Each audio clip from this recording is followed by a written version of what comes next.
Assalamualaikum warahmatullahi wabarakatuh. Syukur alhamdulillah kita berjumpa lagi di channel At-Tazi. Semoga sahabat semuanya sehat selalu, dilapangkan rezekinya, diampuni dosa-dosanya, dan senantiasa dilindungi Allah Subhanahu wa taala. Amin ya rabbal alamin. Salawat dan salam semoga tercurah kepada Nabi Agung Muhammad sallallahu alaihi wasallam yang kita nantikan syafaatnya di yaumil qiyamah. Sebelum melanjutkan, dengan kerendahan hati saya mengajak sahabat semuanya untuk mendukung channel ini dengan menekan tombol subscribe, like, dan share ke orang terdekat agar mendapat juga manfaatnya. Terima kasih. Sahabat beriman yang dirahmati Allah, bulan Ramadan adalah bulan yang suci bagi umat Islam di seluruh dunia. Di bulan ini, umat Islam menjalankan ibadah puasa sebagai bagian dari perintah agama. Ramadan menjadi momen dilipat gandakan pahala bagi setiap amal kebaikan. Ramadan juga menjadi waktu yang tepat untuk introspeksi diri dan memperbaiki kualitas keimanan. Dalam hadis riwayat An-Nasa'i dari Abu Hurairah radhiyallahu anhu, ia berkata, Rasulullah shallallahu alaihi wasallam bersabda, telah datang kepada kalian Ramadan, bulan penuh berkah, syahrun mubarakun.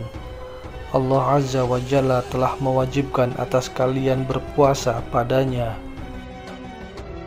Sejarah puasa di bulan Ramadan tidak bisa dilepaskan dari peristiwa penting hijrah Rasulullah Shallallahu Alaihi Wasallam ke Madinah. Peristiwa ini merupakan momentum penting pembentukan dan penyempurnaan syariat Islam di kemudian hari. Lalu selain itu, ada peristiwa penting apa lagi yang terjadi di bulan Ramadan? Yang pertama yaitu wafatnya Fatimah Az-Zahra 3 Ramadan.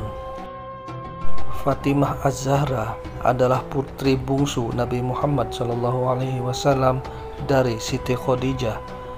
Dalam sejarah Islam, Siti Fatimah dikenal sebagai putri kesayangan dan pengawal Rasulullah yang memiliki banyak keistimewaan serta keutamaan. Salah satu keutamaannya adalah menjadi perempuan yang dikhususkan hanya untuk beribadah kepada Allah, sehingga tidak pernah haid. Fatimah Az-Zahra meninggal pada 3 Ramadan 11 Hijriah atau 632 Masehi, 6 bulan setelah wafatnya Nabi Muhammad SAW. Yang kedua yaitu wafatnya Siti Khadijah 11 Ramadan. Wafatnya Khadijah, istri pertama Nabi Muhammad SAW, terjadi pada tanggal 11 Ramadan tahun ke-9 sejak beliau menjadi Nabi. Kehilangan Khadijah sangat berat bagi Rasulullah, baik secara pribadi maupun spiritual, karena perannya dalam menyebarkan risalah Islam. Hal tersebut mengingatkan umat Islam akan pentingnya pengabdian, kesetiaan, dan keberanian dalam menghadapi cobaan kehidupan. Yang ketiga yaitu wafatnya Aisyah 17 Ramadan.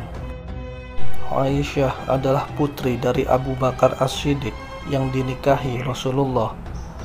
Aisyah dikenal sebagai perempuan cerdas dan berpengetahuan luas yang menjadi tempat bertanya umat Islam sepeninggal Rasulullah pada tahun 632 Masehi. Aisyah meninggal pada 17 Ramadan 58 Hijriah atau 13 Juli 678 Masehi ketika melaksanakan sholat witir. Pada saat Aisyah wafat, banyak orang yang datang untuk menghadiri pemakamannya. Bahkan penduduk awali yang berjarak cukup jauh pun datang untuk menghadiri pemakaman Aisyah. Banyak wanita yang berkumpul di Baqi, di mana terdengar suara isak tangis dan obor-obor menyala.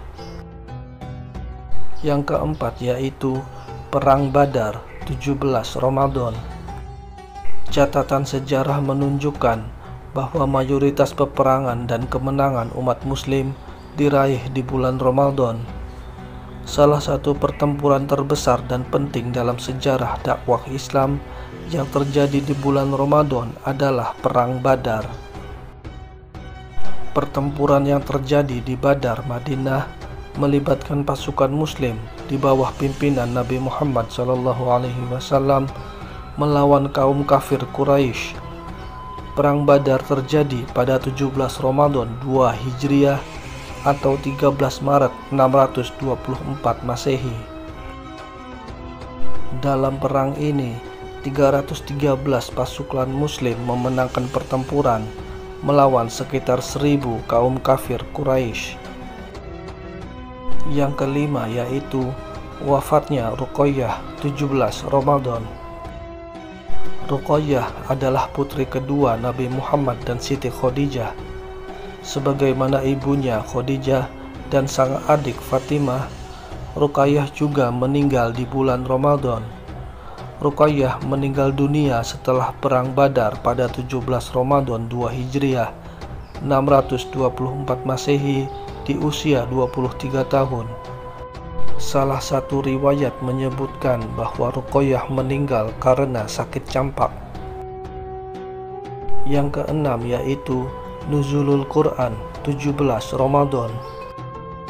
Salah satu peristiwa monumental dalam sejarah Islam yang terjadi di bulan Ramadan adalah Nuzulul Quran.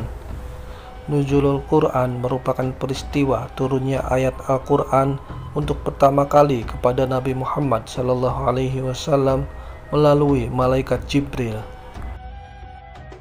Peristiwa ini terjadi di Gua Hiro sebelah utara Mekah pada 17 Ramadan 610 Masehi. Pada kesempatan ini, malaikat Jibril membawa surat Al-A'laq ayat 1-5 yang menjadi tanda awal kenabian Rasulullah. Yang ketujuh yaitu Lailatul Qadar. Seperti halnya Nuzulul Quran, Lailatul Qadar juga merupakan peristiwa turunnya Al-Quran. Bedanya, Lailatul Qadar adalah malam di mana Al-Quran diturunkan langsung dari Allah Subhanahu wa Ta'ala secara keseluruhan dari Al-Lauh Al-Mahfuz ke langit kedua, sebelum akhirnya dibawa malaikat Jibril secara berangsur kepada Rasulullah. Rasulullah tidak pernah menjelaskan secara pasti kapan terjadinya Lailatul Qadar. Karena itu, para ulama memiliki argumen yang berbeda. Mayoritas ulama berpendapat pada hari-hari ganjil pada 10 hari terakhir bulan Ramadan. Oleh umat Islam, peristiwa menakjubkan ini diyakini sebagai malam yang lebih baik dari 1000 bulan. Yang kedelapan yaitu Fathu Makkah 20 Ramadan. Fathu Makkah atau penaklukan Makkah adalah salah satu kejayaan terbesar dalam sejarah agama Islam. Kemenangan ini dianggap suatu berita yang disampaikan oleh para malaikat kepada penduduk surga yang menghasilkan banyak orang yang beralih ke agama Allah dengan cepat, menyebabkan kebahagiaan dan sinar cahaya berseri-seri di seluruh wajah bumi. Peperangan tersebut dipicu oleh perlakuan kaum Quraisy yang merusak satu perjanjian dari beberapa perjanjian Hudaibiyah. Orang Quraisy bersekongkol dengan kabilah lainnya untuk memerangi orang-orang yang berdamai dengan Rasul. Penaklukan tersebut terjadi pada tanggal 20 Ramadan tahun 8 Hijriah. Sahabat beriman yang dirahmati Allah, itulah tadi peristiwa penting yang terjadi pada bulan Ramadan. Semoga menambah pengetahuan dan ketakwaan kita kepada Allah Subhanahu wa Ta'ala. Amin ya rabbal alamin. Wallahu a'lam bishawab. Demikian yang bisa saya bagikan. Semoga bermanfaat bagi sahabat semua. Wassalamualaikum warahmatullahi wabarakatuh.